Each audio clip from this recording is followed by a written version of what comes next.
పోనీ అదన్నా ఆ కులగణనన్నా కరెక్ట్గా చేస్తున్నారా? ఆ కులగణన అయినా కరెక్ట్గా చేస్తున్నారా అని చెప్పి నేను అడుగుతా ఉన్నాను. ఎవ్వరికి కూడా సాటిస్ఫైడ్ లేదు, ఎక్కడ కూడా సాటిస్ఫాక్షన్ లేదు. నువ్వు కులగణన అంటివి, సర్వే అంటివి, మళ్ళీ ఆయన కార్లు ఉంటే నీకెందుకు, ఆయనకి ఎన్ని డబ్బులు ఉంటే నీకెందుకు, ఆర్థిక వ్యవస్థ నీకెందుకు, ఆధార్ కార్డ్ ఎందుకు, పాన్ కార్డ్ ఎందుకు, ఇవన్నీ ఎందుకు? గతంలో రేవంత్ రెడ్డి గారు టీడీపీలో ఉన్నప్పుడు నేను చెప్పేది,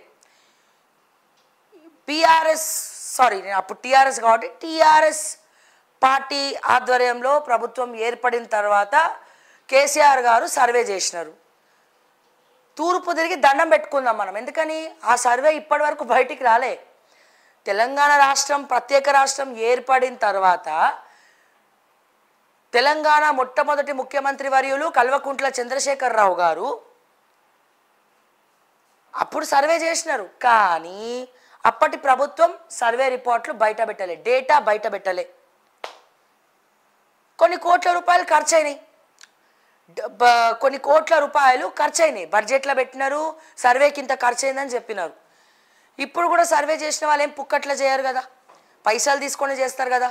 ఒక పక్కన తెలంగాణలో డబ్బులు లేవు అని చెప్తున్నాం, పైసలు లేవు అని అంటారు, మరో పక్క అప్పు చేస్తారు. 90,000 కోట్లు అప్పు చేసినందుకు చేసుకోండి విజయోత్సవ సభలు, ఎవరు వద్దన్నారు.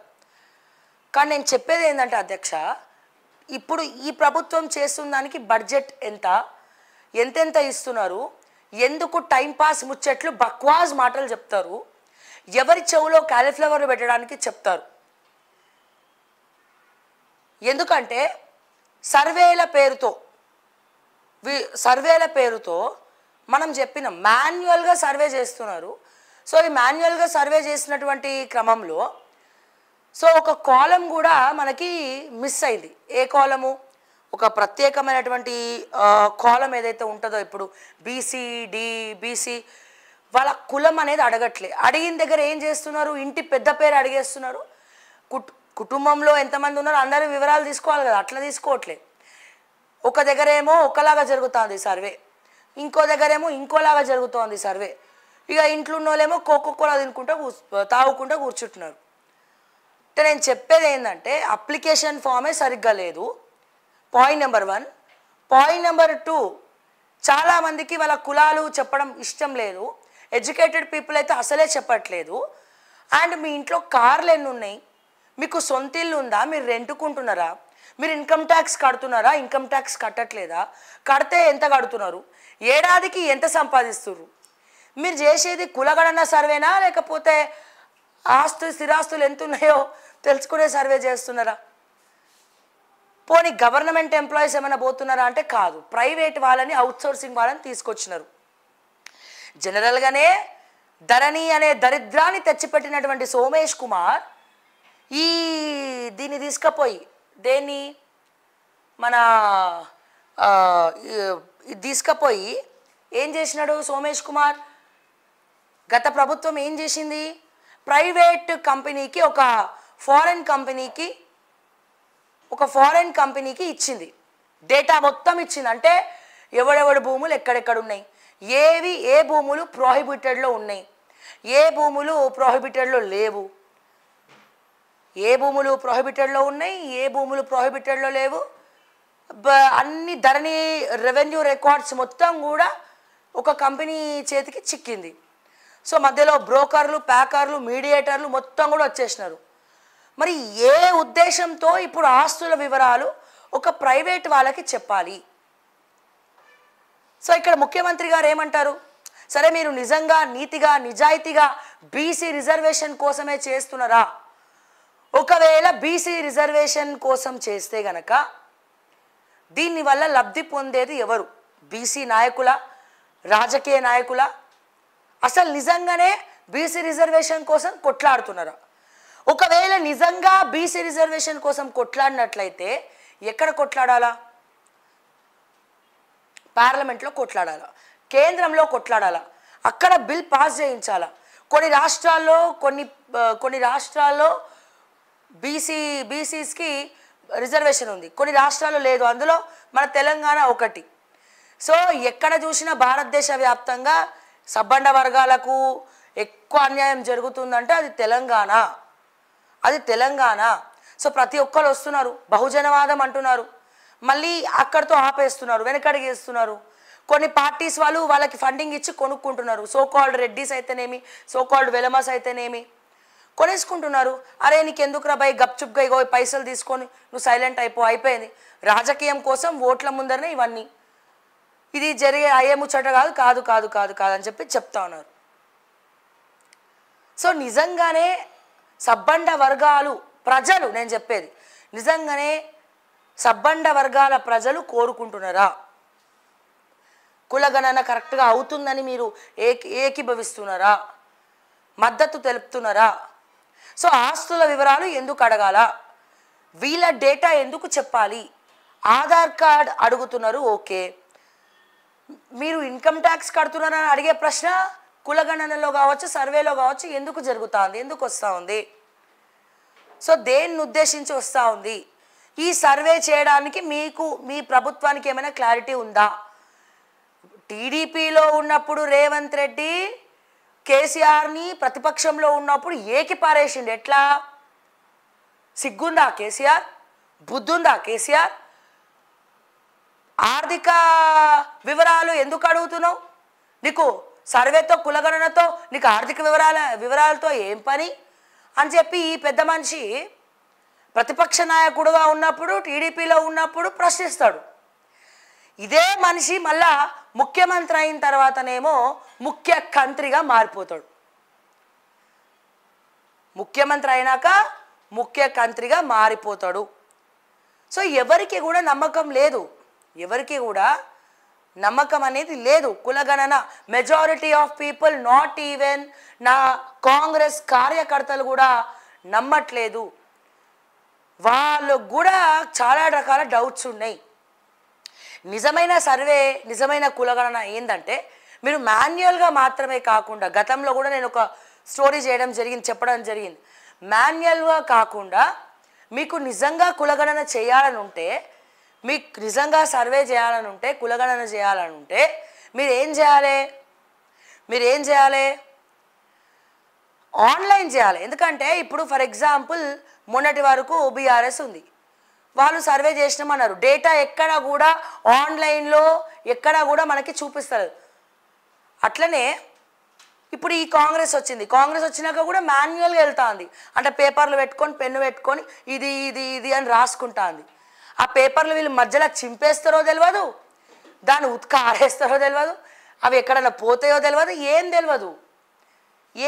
మీరు ఆలోచించండి ప్రజలారా, 100 రోజుల్లో 6 గ్యారెంటీల అప్లికేషన్లు ఇచ్చినారు, మీరు అందరు అప్లై చేసుకున్నారు. కానీ తర్వాత ఏమైంది? అప్లికేషన్లు ఎక్కడున్నాయి? అప్లికేషన్లు మీరు ఈ 6 గ్యారెంటీలకు నాకు ఈ గ్యారెంటీ కావాలని చెప్పి మీరు అప్లై చేసుకున్నటువంటి అప్లికేషన్లు ఎక్కడున్నాయి తెలంగాణ ప్రజలారా? సో ఇప్పుడు నేను చెప్పేది ఏంది, ఇప్పుడు కాంగ్రెస్ అయిపోయింది అనుకుందాం, ఇప్పుడు రేపో మాపో జమిలీ ఎలక్షన్స్ రాబోతున్నాయి. బరాబర్ వస్తాయి, బరాబర్ 1 నేషన్ 1 ఎలక్షన్, 1 నేషన్ 1 ఎలక్షన్, ఒక దేశం ఒక ఎన్నిక ఖచ్చితంగా వస్తుంది. ఇది ప్రజలారా గుర్తుపెట్టుకోండి. జమిలీ ఎలక్షన్స్ అనేవి కరెక్ట్గా వస్తుంది, పక్కా వస్తుంది. ఈ జమిలీ ఎలక్షన్స్ వల్ల ప్రజలే మోసపోడు, ప్రజలు బాగుపడతారు. ఎందుకు బాగుపడతారంటే ఒక దేశం ఒక ఎన్నిక అంటే దేశవ్యాప్తంగా ఒకే ఎన్నిక ఉండాలి, లోక్సభ రాజ్యసభ కలిపి, ఎమ్మెల్యేలు ఎంపీలు కలిపి ఒకే ఎన్నిక ఉండాలి అనేది బిల్లు కేంద్ర ప్రభుత్వం పార్లమెంట్లో, ఇప్పుడు పార్లమెంట్ సెషన్ 20వ తారీఖు తర్వాత మొదలైతే కనుక దీని మీద కూడా చర్చ ఉంటుంది. సో బిల్లు ఏ క్షణమైనా పాస్ అవ్వచ్చు. ఎన్డీఏ మెజారిటీ ఉంది కాబట్టి ఖచ్చితంగా ఈ మెజారిటీ ఆఫ్ పీపుల్ ద్వారానే అది పాస్ అవుతుంది. గతంలో కూడా భారతదేశం స్వాతంత్రం వచ్చిన తర్వాత చాలాసార్లు కూడా ఇదే ఎన్నికను కొనసాగించినారు. సో ఈ ఎన్నికను ఇప్పుడు పెట్టడం వల్ల ఎన్నో కోట్ల రూపాయలు భారతదేశానికి మిగులుతాయి. ఇది మాత్రమే కాకుండా రిగ్గింగ్ లాంటివి జరగడం తగ్గుతాయి. సో ఎక్కడెక్కడైతే దొంగతనాలు, దొంగ ఓట్లు పడతాయో ఇవన్నీ కూడా తగ్గుతాయి. సో తద్వారా కొద్దో గొప్ప ఇప్పుడు 100% కాకపోయినా 50% మంది అయినా ఒక ప్యూర్ ఎలక్షన్ వచ్చి ప్యూరిటీ ఉన్న వాళ్ళు కొద్ది గొప్ప ప్రజలకు న్యాయం చేయాలనుకున్న వాళ్ళు గెలుస్తారు. ఇది ప్రజలు మేలు కోరే, ప్రజలకు మేలు జరుగుతుంది, రాజకీయ నాయకులకు అడ్డం తిరుగుతుంది. సో అందుకే నాయకులు ఎవరు కూడా జమిలీతో ఏకీభవిస్తలేరు. సో ఇప్పుడు కాంగ్రెస్ ప్రభుత్వం అధికారంలో ఉన్న ఈ జమిలీ ఎలక్షన్స్ ఒకవేళ బిల్ పాస్ అయింది అనుకోండి, నెక్స్ట్ 1 ఇయర్లో భారతదేశంలో ఉన్నటువంటి ప్రతి ఒక్క ఎన్నిక కూడా రద్దు అవుతుంది, ప్రతి ఒక్క గవర్నమెంట్ రద్దు అయ్యి సో మళ్ళా జమిలీ ఎలక్షన్స్ అనేవి స్టార్ట్ చేస్తారు. అంటే ఫర్ ఎగ్జాంపుల్ ఇప్పుడు మహారాష్ట్రలో ఎలక్షన్ జరగబోతోంది. సో ఎలక్షన్ జరిగిన అట్లీస్ట్ ఏడాదన్నా ప్రభుత్వం రద్దు అవ్వాలంటే 1.5 ఇయర్ అన్న టైం కావాలి. అంటే నెక్స్ట్ 2 ఇయర్స్లో మీకు జమిలీ ఎలక్షన్ రద్దు అవుతుంది. సారీ, పార్టీస్ జమిలీ బిల్ కనుక పాస్ అయితే కనుక సో ఈ తెలంగాణలో కూడా ఎలక్షనే కదా. అంటే వీళ్ళ పాలన 2 ఏళ్ళు ఉంటాయి ఆల్మోస్ట్. ఒకవేళ ఇదే కనుక జరిగితే పార్లమెంట్లో బిల్ కనుక పాస్ అయితే వీళ్ళ కొనసాగింపు ఇంకొక 1.5 ఏడాది కంటే ఎక్కువ ఉండదు. సో ఈ లోపల మీరు ఈ సర్వే ఫినిష్ చేయగలుగుతారా? నా క్వశ్చన్ ఏంటంటే ఈ లోపల ఈ సర్వే ఫినిష్ చేయగలుగుతారా? సర్వే డీటెయిల్స్ మేము ఏ పోర్టల్లో చూసుకోవాలా? ప్రజలారా, ఎట్లనైతే ఆధార్ కార్డ్ని ప్రతి దానికి బ్యాంక్ అకౌంట్కి మనం లింకప్ చేస్తున్నామని చెప్పి ఒక రూల్ తీసుకొచ్చిందో, ఎట్లనైతే మన ఓటర్ ఐడి కోసము మన ఓటు హక్కు ఉందా లేదా అనేది మనము ఓట్ల రూపంలో మనము ఒక పోర్టల్లో మనం చూసుకుంటామో, సో అదే రకంగా ప్రజలారా మనం అడిగేది ఏంటంటే మాన్యువల్గా ఎన్ని రోజులు చేస్తారు, దీన్ని కూడా ఆథరైజ్డ్ చేయండి. ఈ ఒకవేళ నీతి నిజాయితీగానే మీరు సర్వే చేస్తున్నారు, నీతి నిజాయితీగానే కులగణన చేస్తున్నారు, సబ్బండ వర్గాల కోసం ప్రజలందరి కోసం మేలు జరిగి కులగణన చేసినట్లయితే ప్రజలారా నేను అడిగేది ఏంటంటే దీన్ని కూడా ఒక పోర్టల్ తీసుకురండి, దీన్ని కూడా ఒక ఆన్లైన్లో భద్రపరచండి, ఒక వెబ్సైట్ ఏర్పాటు చేయండి. Government of India or government ఆఫ్ తెలంగాణలో ఒక పోర్టల్ ఏర్పాటు చేయండి. ఈ మాన్యువల్ చించి అవతల పడేస్తారు, ఎవ్వడికి నమ్మకం లేదు, డేటా సగం నొక్కేస్తారు, అబాసపాలు చేస్తారు. సో మళ్ళీ ఇంకో ఈ జమిలీ ఎలక్షన్ వచ్చింది అనుకుందాం, ఈ లోపల పొరపాటున ఏ కొత్త పార్టీయో వచ్చి, ఎందుకంటే తెలంగాణ ప్రజలారా తెలంగాణలో పబ్లిక్కు తెలంగాణలో ఉన్నటువంటి పార్టీల మీద నమ్మకం పోయింది. కాంగ్రెస్ పాలన చూసిన తర్వాత కొన్ని దగ్గరలో ఈ సిండికేట్ పాలన చూసిన తర్వాత బీజేపీ స్టాండ్ ఏందో కూడా తెలంగాణలో అర్థం కావట్లేదండి. బీజేపీ స్టాండ్ కూడా తెలంగాణలో అర్థం కావట్లేదు. ఇప్పుడు వీళ్ళు చేసే పనికి రేపటి రోజున బీజేపీ ఎలక్షన్కి పోయినా మరి ఎవరు గెలుస్తారు? ప్రజలు బీజేపీ నమ్మి ఓట్లేస్తారా? నేను చెప్పేది తెలంగాణ వరకే నేను మాట్లాడుతున్నా, కేంద్రంలో కాదు. ఎందుకంటే కేంద్రంలో పాలన వేరే ఉంది, తెలంగాణలో ఏమో కుమ్మక్క అయిపోయినారు అంతా. సిండికేట్ పాలిటిక్స్ నడుస్తూ ఉన్నాయి తెలంగాణలో. సో ఒకవేళ ఎవరైనా కొత్త పార్టీ పెట్టినా, ఆ కొత్త పార్టీకి ఓట్లు వేసినా, లేకపోతే తర్వాత ఇంకేదైనా ప్రభుత్వం వచ్చినా, ఇంకేమైనా గవర్నమెంట్ ఫామ్ అయినా మళ్ళీ ఆ గవర్నమెంట్ వచ్చిన తర్వాత కూడా మళ్ళీ కులగణన చేస్తుందా? అట్లా ఎన్ని గవర్నమెంట్లు మారుతాయి, ఎన్నిసార్లు కులగణన చేస్తారు, ఎన్నిసార్లు సర్వేని రిపీట్ చేస్తారు, కానీ రిజల్ట్ మాత్రం గుండు సున్నా. నేను అడిగేది ఏంటంటే పోర్టల్ చేయండి. ఇప్పుడు మీరు చేసినటువంటి సర్వే నీతిగా నిజాయితీగా ఆన్లైన్లో భద్రపరచండి, ఆధార్కు లింక్ చేయండి. సో ఆ డేటా ఒకటి భద్రంగా ఉండేటట్టు చూసుకోండి. అప్పుడు వేరే గవర్నమెంట్ వచ్చినా సరే వాళ్ళు మళ్ళీ సర్వే ఊసెత్తారు. ఎందుకంటే మీరు ఇక్కడ ఆల్రెడీ డబ్బులు ఖర్చు పెడుతున్నారు కదా, సర్వే కోసం కొన్ని కోట్ల రూపాయలు మీరు ఖర్చు పెడుతున్నారు. మళ్ళీ బీజేపీ వచ్చినా, మళ్ళనే బీఆర్ఎస్ వచ్చినా, లేకపోతే ఇంకో కొత్త పార్టీ వచ్చినా మళ్ళీ వాళ్ళు వచ్చి మళ్ళీ సర్వే అంటారు. అంటే ప్రజలేమో ఎర్రి పుష్పాలా, లేకపోతే డబ్బులు ఏమన్నా చెట్లకు కాస్తున్నాయా? ఇప్పటికే తెలంగాణ అబాసుపాలు అవుతుంది, అప్పుల పాలు అవుతుంది అని చెప్పి బాధపడతా ఉన్నటువంటి సందర్భంలో మీరు మాటికి ప్రభుత్వాలు మారుతాయి, సర్వేలు కూడా చేస్తూనే ఉంటారు. ఈ ఎన్ని రోజులు సర్వేలు చేస్తారు? ఇక నెక్స్ట్ జనరేషన్ పెళ్ళిళ్ళై పిల్లలు పుట్టి వాళ్ళు పెద్దగై వాళ్ళు మనవాళ్ళు మునిమనవరాలు ఎత్తుకునే వరకు ఈ సర్వేలు ప్రభుత్వాలు మారేంత వరకు కొనసాగుతూనే ఉంటుంది. మీ మాన్యువల్ సర్వేలు ఎవరు నమ్ముతారు సార్? మేము అడిగేది ఏంది, ఆన్లైన్ చేయండి, పోర్టల్ ఇచ్చేయండి. మీరు ఇచ్చినటువంటి 100 గ్యారెంటీల అప్లికేషన్లు ఎక్కడున్నాయి? ఎంతమందికి వచ్చినాయి రేషన్ కార్డులు? ఎంతమందికి ఇచ్చినారు రేషన్ కార్డులు? గత ప్రభుత్వం 10 సంవత్సరాల నుంచి 9 సంవత్సరాల నుంచి ఒక 10% మందికి కూడా సరిగ్గా రేషన్ కార్డులు ఇవ్వలేదు. ఇది జగమెరిగినటువంటి సత్యం. దీంట్లో ఏమి కూడా క్రియేట్ చేసి చెప్పలేదు. వాళ్ళ కారణాలు వాళ్ళకు ఉండొచ్చు. రేషన్ కార్డులు ఎందుకు ఇవ్వలేదో, సివిల్ సప్లైస్ ఎందుకు కుమ్మక్కయిందో, దానివల్ల కూడా వీళ్ళకి వచ్చే లబ్ధి ఏం పొందినారో, సో ఇవన్నీ సెకండరీ. కానీ 9 ఏళ్లలో రేషన్ కార్డులు ఎవరికైనా వచ్చినాయా? ప్రత్యేక రాష్ట్రం ఏర్పడిన తర్వాత కొత్త రేషన్ కార్డులు ఎవరికైనా వచ్చినాయా అంటే ఎవ్వరు నీకు వచ్చినాయా అంటే ఎవరికి రాలేదనే చెప్తారు సార్.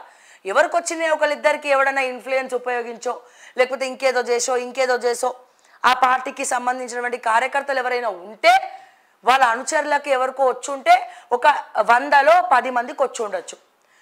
మరి ఈ ప్రభుత్వం వచ్చిన తర్వాత కూడా రేషన్ కార్డులు ఇంకా రాలే. ఏడాదిగా వస్తుంది, ఎవరికి రాలే? రేషన్ కార్డులే రాలేదు. 100 గ్యారెంటీలు ఏడిస్తావు? సంబరాలు ఎందుకు జరుపుతున్నావు? ఏం వెలగబెట్టినామని ఈ సంబరాలు మనకి? నీ పదవి విరమణ అవ్వడం ఖాయం. నేను చెప్పేది ఏంటంటే రేవంత్ రెడ్డి గారికి పదవి విరమణ సభ చేసుకోండి. మీరు చేయాల్సినటువంటిది విజయోత్సవ సభలు కాదు, వీరత్వ సభలు కాదు, విజయోత్సవ సభలు కాదు, విరమణ సంబరాలు. మీరు చేయాల్సింది విజయోత్సవ సంబరాలు కాదు, మీరు చేయాల్సినటువంటిది విరమణ సంబరాలు. మీ పదవి విరమణ సంబరాలు. కొత్త సంవత్సరం వచ్చినాక కొత్త ముఖ్యమంత్రి వస్తాడని చెప్పి అందరూ కలలు కంటున్నారు. ఎందుకు? కొత్త ముఖ్యమంత్రి కనుక రాకపోతే అధ్యక్ష తెలంగాణని ఆగం చేస్తారు మీరు. Congress fails in Telangana. జీవితంలో కాంగ్రెస్కి తీరని దెబ్బ తగిలింది. మళ్ళా మందు పూసి యాంటీబయాటిక్స్ వేసినా ఇది కోవిడ్ లాంటిది. కాంగ్రెస్ పార్టీ ఇప్పుడు తెలంగాణలో ఉన్నది కోవిడ్ లాంటిది. ఆక్సిజన్ దొరుకుతుందో తెలియదు. సో ఫ్యూచర్లో తెలంగాణలో మాత్రం కాంగ్రెస్ పార్టీని నమ్మద్దురా నాయన అని చెప్పి జనాలను భయభ్రాంతులకు ఈ రేవంత్ పాలన ఆధ్వర్యంలో ప్రజలందరూ తెలుసుకున్నారు. Majority of people, 70% public. నేను చెప్పేది ప్రజల మనసులో ఉన్న మాట చెప్తా ఉన్నా. నేను కార్యకర్తల మాట చెప్తలేను. బీఆర్ఎస్ కార్యకర్తలు, కాంగ్రెస్ కార్యకర్తలు, సో కాల్డ్ బీజేపీ కార్యకర్తలు లైవ్లో కమెంట్లు పెట్టి తిట్టేది వాళ్ళు. ఎందుకంటే కాంగ్రెస్ తిడితే కాంగ్రెస్ కార్యకర్తలు పోవే అంటారు, బీజేపీని తిడితే పోవే అంటారు, బీఆర్ఎస్ తిడితే చల్ నువ్వు చూసినవా చేసినవా అంటారు. ఈ తిట్లు అనేవి మాకు కామన్. కానీ వాస్తవాలు కొంతమందికి అర్థమవుతాయి. ఎవరికి అర్థమవుతాయి? ప్రజలు. ఎందుకంటే వాళ్ళని ఎవరు మోసం చేయలేరు. ప్రాక్టికల్గా నువ్వు ఒక ఏడాది మోసం చేయగలుగుతావు, సెకండ్ ఇయర్ మోసం చేయగలుగుతావు, థర్డ్ ఇయర్ మోసం చేయగలుగుతావు. కానీ వాళ్ళకి క్రిస్టల్ క్లియర్గా అర్థమవుతోంది ఏంటంటే భారతదేశ వ్యాప్తంగా ఇటువంటి ముఖ్యమంత్రిని ఎక్కడా ఎన్నడూ మేము చూడలేదు. అసలు రికార్డ్స్ బ్రేక్ చేసింది. గిన్నీస్ బుక్ ఆఫ్ రికార్డ్స్లో పేరు నమోదు చేయాలంటే రేవంత్ రెడ్డి పేరు నమోదు చేయాలా? ఎట్లా నమోదు చేయాలి? ఎందుకు నమోదు చేయాలి రేవంత్ రెడ్డి గారి పేరు అంటే దేశంలో ప్రభుత్వం ఏర్పడినటువంటి ఏడాది లోపలనే ఇంత విధ్వంసం సృష్టించినటువంటి, ఇంత వ్యతిరేకత తెచ్చినటువంటి ముఖ్యమంత్రులు ఎవ్వరు లేరు, ఒక్క రేవంత్ రెడ్డి గారు తప్ప. సో అందుకే ఈ విషయంలో గిన్నీస్ బుక్ సుమోటోగా తీసుకొని రేవంత్ రెడ్డి గారి పేరు ఫస్ట్ లైన్లో పెట్టాలి. ఇంత వ్యతిరేకతను చాలా అద్భుతంగా తొందరగా ఏడాది లోపలనే తీసుకొచ్చినటువంటి మొట్టమొదటి ముఖ్యమంత్రి, లాస్ట్ ముఖ్యమంత్రి అవ్వాలని కోరుకుంటూ ఎవరైనా ఉన్నారు అంటే అది రేవంత్ రెడ్డి గారే అని గిన్నీస్ బుక్కి నేను రిఫర్ చేద్దాం అనుకుంటున్నా, బరాబర్ అనుకుంటున్నా. ఇది నేను సొంత మాటలు ఎక్కడ చెప్పట్లే. ప్రజల అభిప్రాయాలు, చాలామంది మనసులో ఉన్నటువంటి మాటలు, social activist and Revanth Reddy గారి చిన్నప్పటి నుంచి ఉన్నటువంటి వాళ్ళ మనసులో ఉన్నటువంటి మాటలు, దగ్గర నుండి చూసినటువంటి వాళ్ళు, సో ప్రతి ఒక్కరు ఇదే చెప్తా ఉన్నారు, మీ సీనియర్ మంత్రులతో సహా. కానీ వాళ్ళు ఎవ్వరు బయటపడరు. ఎందుకంటే కాంగ్రెస్ పార్టీ మీరేమైనా కొట్టుకున్నా, తనుకున్నా, గుద్దుకున్నా విత్ ఇన్ ద పార్టీయే, బయటికి రావద్దు. ఇప్పుడు అదే బీజేపీలో జరుగుతుంది. సో బీజేపీ మరో కాంగ్రెస్ అయింది. ఎక్కడైంది అధ్యక్ష అంటే ఓన్లీ తెలంగాణలోనే బీజేపీ మరో కాంగ్రెస్ అయింది. ఓన్లీ తెలంగాణలోనే బీజేపీ మరో కాంగ్రెస్ అయింది. ఇక్కడ హమీ తుమి ఏకే అంటున్నారు, లీడర్లు అందరు వెనకపోంటి చేతులు కలుపుతున్నారు. కార్యకర్తలను బీజేపీ కార్యకర్తలను గాలికి వదిలేసినారు. కార్యకర్తలకు హితబోధ చేసేటువంటి ఒక స్ట్రాంగెస్ట్ లీడర్ ఎక్కడా కూడా కనబడట్లేదు. బీజేపీ సౌత్లో ఎదగాలనుకుంటే ఫస్ట్ ఈ లీడర్లను మార్చేటట్టు కావాలి. ఇట్లనే ఉంటే సౌత్లో కాదు కదా, ఎక్కడ కూడా ఈ బీజేపీ ముందరికెళ్ళదు. లోకల్ లీడర్స్ని ప్రశ్నించాల్సినటువంటి అవసరం నేషనల్ బీజేపీకి లేదా, నరేంద్ర మోడీ గారికి లేదా? ఇక్కడ తెలంగాణ రాష్ట్రంలో బీజేపీ నాయకులందరూ కూడా అమ్ముడు పోయినారు. అందరు ఒక్కటే. ఇక్కడ తెలంగాణలో పటంచేరులో ఎట్లనైతే లీడర్లు అందరూ ఒకటే, సిండికేట్ పాలన పటంచేరులో నడుస్తుందో ఆ మినీ ఇండియా పటంచేరులో, గట్లనే తెలంగాణలో సిండికేట్ పాలన నడుస్తూ ఉన్నది. సో దీన్ని క్వశ్చన్ చేయాల్సినటువంటి అవసరము నరేంద్ర మోడీ గారికి కూడా ఉన్నది. సో ఇప్పటికే అక్కడ కేంద్రంలో ఇంటర్నల్ పాలిటిక్స్ నడుస్తూ ఉన్నాయి. ఆర్ఎస్ఎస్ వర్సెస్ బీజేపీ నడుస్తూ ఉంది. సో ఇటువంటి తరుణంలో తెలంగాణలో వీళ్ళ స్టాండ్ ఏందో అర్థమవుతలేదు. తెలంగాణలో ప్రజా సమస్యల మీద బీజేపీ స్టాండ్ ఏంటి? ప్రతిపక్ష హోదాలో ఎటువంటి స్టాండ్ తీసుకున్నారు? సో ఇప్పుడేమంటాడు ముఖ్యమంత్రి? సో కులగణన సర్వే రిపోర్ట్లు అనేది పోర్టలైజ్డ్ చేయాలా, మాన్యువల్ పనికిరాదు. మాన్యువల్లో ఉన్నటువంటి అప్లికేషన్లు వీళ్ళు అప్లై చేసిన 4 కోట్ల జనాభా ఉన్నటువంటి తెలంగాణలో ఎన్ని అప్లికేషన్లు చేరుకుంటాయి, దాంట్లో ఎన్ని మాయమవుతాయి, ఎన్ని డేటాలు మాయం చేస్తారు, దాంట్లో మళ్ళీ సబ్బండ వర్గాలు మళ్ళీ మోసపోతారు. సో అదే ఆన్లైన్ ఎందుకు చేయరు? డేటా ఎందుకు మీరు ఆన్లైన్లో చేయరు? ఎందుకు ఆన్లైన్లో మీరు కులగణన సర్వే డిజిటలైజ్డ్ ఎందుకు చేయరు? ఆధార్కి ఎందుకు లింక్ చేయరు? ఈ ఒక్క ప్రశ్న చాలు ఇది పెద్ద బోగస్ అని చెప్పడానికి. మళ్ళీ నేను ఇదంతా ఎందుకు చెప్తున్నానంటే, రేపటి రోజున 1 నేషన్ 1 ఎలక్షన్ అయిన తర్వాత 2 ఏళ్లలో ఖచ్చితంగా అవుతుంది. నాకున్నటువంటి సమాచారం మేరకు ఖచ్చితంగా 99.9% జమిలీ ఎలక్షన్స్ అనేవి 2 ఇయర్స్లో జరగబోతోంది. ఓకే. సో మళ్ళా ఇంకో గవర్నమెంట్ వచ్చి మళ్ళా కులగణన అంటదా, మళ్ళా సర్వే అంటారా? ఎన్నిసార్లు సర్వేలు చేస్తారు, ఎన్నిసార్లు తెలంగాణ సొమ్మును కాజేస్తారు, ఎన్నిసార్లు ప్రతి ఏది చేయాలనే డబ్బులతో కూడిందే, ఎన్నిసార్లు ఓపికతోటి మళ్ళా చెప్పిందే చెప్పి ప్రజలు ఇది రాజ్యాంగమా రాజ్యాంగ వ్యతిరేకమా? మళ్ళీ ఏమంటాడు ఈయన మా ముఖ్యమంత్రి గారు, మా ముఖ్యమంత్రి గారు ఏమంటారు ఒకసారి చూద్దాం ఏమంటున్నాడు. ఇగో సర్వేను అడ్డుకుంటే ఉపేక్షించద్దంట. మరి ఏం చేయాలి? సర్వేని అడ్డుకుంటే ఉపేక్షించద్దంటే రాళ్ళు రప్పలు తీసుకొని కట్టలు తీసుకొని కొడతారా ప్రజల్ని? రాజ్యాంగం కల్పించినటువంటి హక్కు, రాజ్యాంగం కల్పించినటువంటి హక్కు ఏదో తెలుసా? ఎట్లా కల్పించిరో, రాజ్యాంగంలో ఏమేమి రాసిండ్రో అవన్నీ పక్కన పెడితే వాక్ స్వేచ్ఛ అనేది రాజ్యాంగం కల్పించినటువంటి హక్కు. నా భారతదేశంలో భారతీయులకు ఇష్టం లేకుండా ఏం జరగద్దు. ప్రభుత్వాలు నిర్ణయం తీసుకోవాలన్నా ప్రజల అంగీకారం ఖచ్చితంగా ఉండాలన్న భారతదేశంలో.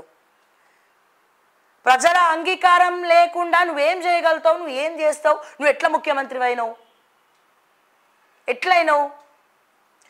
నెక్స్ట్ టైం కొడంగల్ నించుంటారు, గెలుస్తారా మీరు? తుపుక్కడ ఉంచుతారు. ఏ సబ్బండ వర్గాలైతే ఓట్లేసి రేవంత్ రెడ్డిని నెత్తి మీద పెట్టుకుందో కొడంగల్లో కూడా గెలవకపోతే మీ పరిస్థితి ఏందంటున్నా. నేను అడిగేది ఒకటే, కొడంగల్లో కూడా ఎట్లనైతే కామారెడ్డిలా రేవంత్ రెడ్డి గారు ఓడిపోయినారో కొడంగల్లో కూడా ఓడిపోయి ఉంటే అసలు ముఖ్యమంత్రి అయ్యేవే కాదు కదా, ముఖ్యమంత్రి అవుతుండేనా?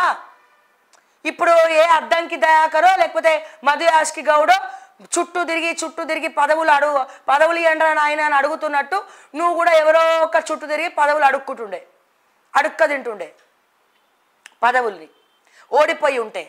సో నిన్ను నమ్మి ప్రజలు ఓట్లేస్తే నువ్వు అక్కడ కూడా నీ నియోజకవర్గాన్ని కూడా నువ్వు మోసం చేస్తున్నావు, నీ నియోజకవర్గాన్ని కూడా ఆగం చేస్తున్నావు, నీ జిల్లాని కూడా మొత్తం అందరినీ రెడ్డిళ్ళు పెట్టి కథ నడిపిస్తున్నావు. కాంగ్రెస్ కథా చిత్రం రేవంత్ కథా చిత్రం నడిపిస్తున్నావు. రేవంత్ కథా చిత్రం. దీనికి బీజేపీలు చప్పట్లు కొడుతున్నాయి, బీఆర్ఎస్ ఏమో చిట్కలేస్తున్నాయి. ఎవరి డ్రామాలలో వాళ్ళు ఉన్నారు. నన్ను అడిగితే ప్రజలారా, తెలంగాణలో సరికొత్త పార్టీ రావాల్సినటువంటి అవసరం ఉన్నది. ఆ పార్టీ వస్తే గనక ఎట్లా ఉండాలంటే ప్రజలారా, యువకులు ముందరికి రావాలా, ఉద్యోగాలు రాని వాళ్ళు ముందరికి రావాలా. ఇక నన్ను అడిగితే ఇక సిపిఐ సిపిఎం చప్పుడు చేయవండి, మాట్లాడవండి. ఒకప్పుడు సిపిఎం ప్రశ్నిస్తే ఈ రాజకీయ నాయకుల వెన్నులో వణుకు పుట్టేది, చెమటలు పట్టేవి. ఒక లేఖ రాసి రిలీజ్ చేసిండ్రంటే అబ్బో ఇక ఎంత భయం ఉండేది, చాలా భయం ఉండేది. ఒక ప్రశ్నించినారు అంటే చాలా భయం ఉండేది. ఎక్కడండి సిపిఎం నాయకులు జరుగుతున్నటువంటి వాస్తవాలని కానీ, లేకపోతే పేద ప్రజల జోలికి వస్తే ప్రశ్నించాల్సినటువంటి సిపిఎం నాయకులు కూడా తెలంగాణ రాష్ట్రంలో సైలెంట్గా ఉన్నారు చూడండి. అబ్బబ్బబ్బా, నా భూతో నా భవిష్యత్ అక్కడ అనిపిస్తుందండి. ఎస్, బరాబర్ తెలంగాణలో అందరు ఒకటే అయినరు, డ్రామాలు చేస్తూ ఉన్నారు, అందరు కలిసి సామాన్యులనే దోచుక తింటా ఉన్నారు అని చెప్పి క్లియర్గా అర్థమవుతుంది. సరే, బీజేపీ స్టాండ్ అర్థమవుతలేదు, ఇక్కడ బీఆర్ఎస్ ఏం చేస్తుందో కూడా అర్థమవుతలేదు. కానీ సిపిఐ సిపిఎంలు ఏం చేస్తున్నాయి? వాళ్ళు అడగాలి కదా, వాళ్ళు ప్రజా గొంతుక కదా, వాళ్ళు సామాన్యుల పక్షం కదా, వాళ్ళు పేద ప్రజల పక్షం కదా, వాళ్ళు సబ్బండ వర్గాల పక్షం కదా. వాళ్ళకే ఇబ్బంది వస్తే, ఎవడన్నా భూములు గుంజుకుంటే, వాళ్ళ భూములో ఎవరైనా కబ్జా పెడితే, ఎక్కడైనా ప్రభుత్వ భూమి ఉంటే జెండా పాతి మరి రా ఎవరు వస్తారో చూద్దాం రండి రబై అని చెప్పి తీసుకుపోయి వాళ్ళకి అక్కడ గుడిసెలేసి వాళ్ళ భూములు ఇచ్చి వాళ్ళు అక్కడ ఉండండి అని చెప్పేటువంటి సిపిఐ సిపిఎం నాయకులు వాళ్ళు కొనుక్కున్నటువంటి భూములు గుంజుకుంటుంటే కూడా చోద్యం చూస్తున్నారే. ఇట్లయింది ఏంద్రాబాయ్ తెలంగాణ అనిపిస్తుంది మరి. సో ఇక్కడ అందుకే చెప్తున్నా, కొత్త పార్టీ రావాల్సినటువంటి అవసరం లేదా? ఇక్కడేమో హరీష్ రావా కేటీఆర్ తెలియదు, మా కేసీఆర్ బయటికి రాడు, తెలంగాణ తీసుకొచ్చిండు, ఇంకెన్ని రోజులు పని చేస్తాడు కేసీఆర్, బయటికి రాడు, అర్థమైపోయింది. ఇక రాడు ఆయన, వచ్చినా మరి ఏం చేస్తారో తెలియదు, వచ్చినా ఎలక్షన్ ముందర బయటికి వస్తుండొచ్చు నేను అనుకోవడం. ఓకే, గ్రౌండ్లో ఈ కేటీఆర్కి కానీ హరీష్ రావుకి కానీ అంత సీన్ లేదు. ఈ పెద్ద ఆయనకు ఉన్నంత సీను వీళ్ళకి లేదు. ఎక్కడ ఉంటుందా? వాళ్ళకున్నటువంటి ఇది ఇప్పుడు మన జనరేషన్ చూద్దాం, మన పెద్దోళ్ళ ఉన్నట్టే మనకు కూడా మనం ఆలోచిస్తున్నామా? కాదు.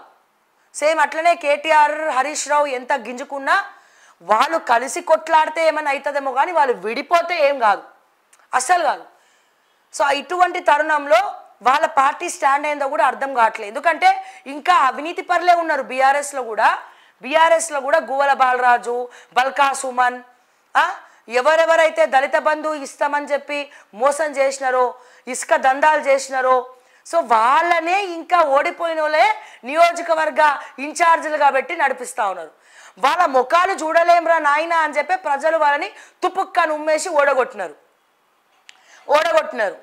వాళ్ళ 2 సార్లు గెలవడానికి కూడా కారణం ఎవరు? కేసీఆర్ ముఖం చూసి ఓట్లేసినారు, వాళ్ళ ముఖాలు చూసి కాదు. ఓకే, నేను చెప్పేది ఏంటంటే, సో వాళ్ళనే వీళ్ళు ఇంకా మార్చలే. పాత బీఆర్ఎస్ పార్టీలో ఎవడెవడైతే ఉన్నాడో ఇప్పుడు కూడా వాళ్ళే ఉన్నారు అధ్యక్ష. మార్పేం జరగలే బీఆర్ఎస్లో. అదే అహంకారం, అదే పాత నాయకులు, గదే గువ్వల బాలరాజు, గదే బల్కా సుమన్, గదే కౌశిక్ రెడ్డి, అంటే మొన్న కాంగ్రెస్లోకి వెళ్ళి వచ్చినట్టున్నాడు, గదే జీవన్ రెడ్డి, మళ్ళా గదే వాళ్ళు, గదే నిరంజన్ రెడ్డి, వాళ్ళే కాంగ్రెస్ బీఆర్ఎస్ ఇన్ఛార్జీలు మారలేదు, నియోజకవర్గ ఇన్ఛార్జీలను మార్చలేదు. మరి ఇంకెక్కడ బాగుపడుతుంది బీఆర్ఎస్? ఎవడైతే ప్రజలు వద్దనుకుంటున్నారో వాళ్ళే మైకులు పట్టుకొని మాట్లాడుతూ ఉంటే ఇక ఎట్లా నమ్ముతారా బై బీఆర్ఎస్ని? సరే, ఏం చెప్తున్నా ఇదంతా కూడా కులగణన. ఇప్పుడు ఏం చేస్తారు?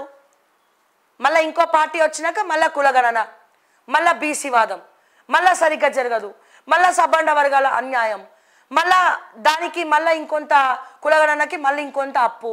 ఎన్నిసార్లు చేస్తారండి? ఎన్నిసార్లు సర్వేలు చేస్తారండి?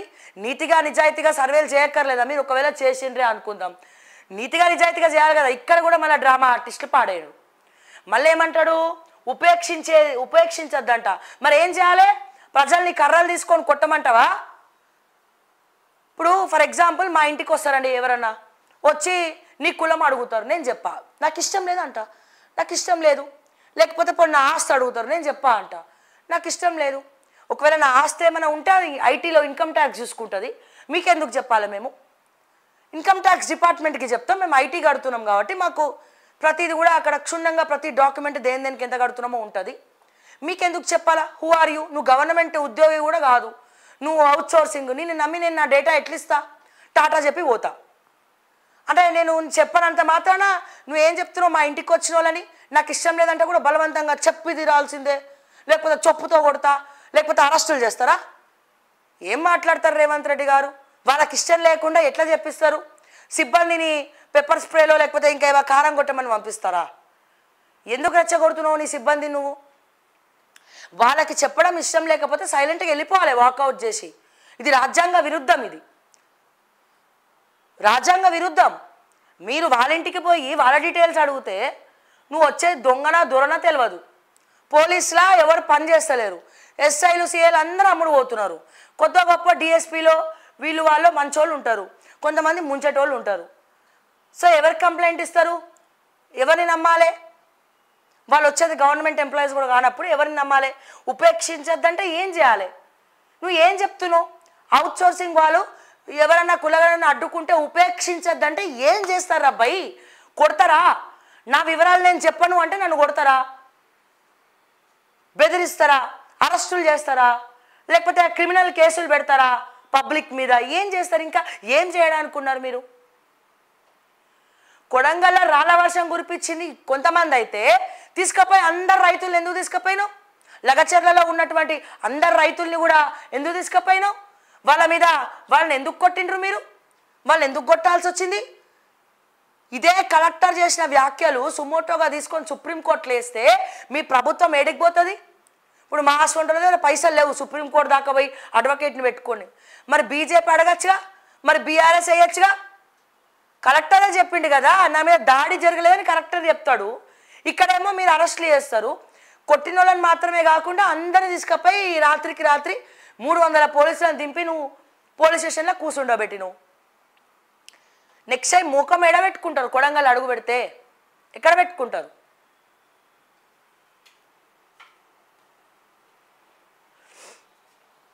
రాష్ట్రంలో ఇగో ఇంటింటి కుటుంబ సర్వే సమీక్షలో సీఎం రేవంత్ రెడ్డి రాష్ట్రంలో 5.24 లక్షల ఇళ్లలో పూర్తయిన కార్యక్రమం నిర్వహణ తీరుపై ముఖ్యమంత్రి సంతృప్తి అంట. ఇక నీకు నువ్వే సంతృప్తి చెందాలి, నీకు ఓవర్ సంతృప్తి. ఈ పాలనలా నీ భజన నువ్వే చేసుకో, నీ డప్పు నువ్వే కొట్టుకో. జై కాంగ్రెస్ 3 రంగుల జెండా బట్టి సింగమోలే వచ్చినాడు అని చెప్పి పాట పాడుకుంటా మన నల్గొండ గదరన అన్న పాట నువ్వే పెట్టుకొని వినమ్రతతో వినమ్రతతో విను. ఇక నీ డప్పు నువ్వే కొట్టుకో, నీ తుప్పుకు నువ్వే వదిలించుకుంటున్నావు ప్రజలతోటి వ్యతిరేకత తీసుకొచ్చుకొని. అన్నా రేవంత్ అన్న వింటున్నావా? వినబడుతోందా? నీ డప్పు నువ్వే కొట్టుకో, నీ తుప్పు నువ్వే వదిలించుకుంటున్నావు. సంతృప్తిగా ఉందంట, కులగాన సంతృప్తిగా ఉందంట. నువ్వు గతంలో ఏం మాట్లాడినావు? మర్చిపోయినావు. గుర్తు చేద్దుమా? ఇగో హైదరాబాద్లో రాష్ట్ర ప్రభుత్వం చేపట్టిన సామాజిక ఆర్థిక విద్యా ఉద్యోగ రాజకీయ కుల సర్వేకు ఎవరైనా ఆటంకం కలిగిస్తే ఎట్టి పరిస్థితుల్లోనూ కూడా ఉపేక్షించవద్దని ముఖ్యమంత్రి రేవంత్ రెడ్డి గారు అన్నారట. రాష్ట్ర జిల్లా స్థాయి అధికారులు ఎప్పటికప్పుడు సర్వే జరుగుతున్నటువంటి తీరును పర్యవేక్షిస్తూ ఎలాంటి ఆటంకం లేకుండా చూడాలని తగిన ముందు జాగ్రత్త చర్యలు తీసుకోవాలని సూచించారు. ఇంటింటి కుటుంబ సర్వేపై శుక్రవారం సాయంత్రం ఉన్నత స్థాయి సమీక్ష నిర్వహించిన సీఎం దేశానికే ఆదర్శంగా ఈ సర్వేను నిర్వహించాలని, నిర్ణీత సమయానికి పూర్తి చేయాలని అధికారులతో అన్నారట. హైదరాబాద్లో అలెగ్రో మైక్రో సిస్టమ్స్ పరిశోధన కేంద్రంపై ఒప్పందం, 500 మందికి ఉపాధి.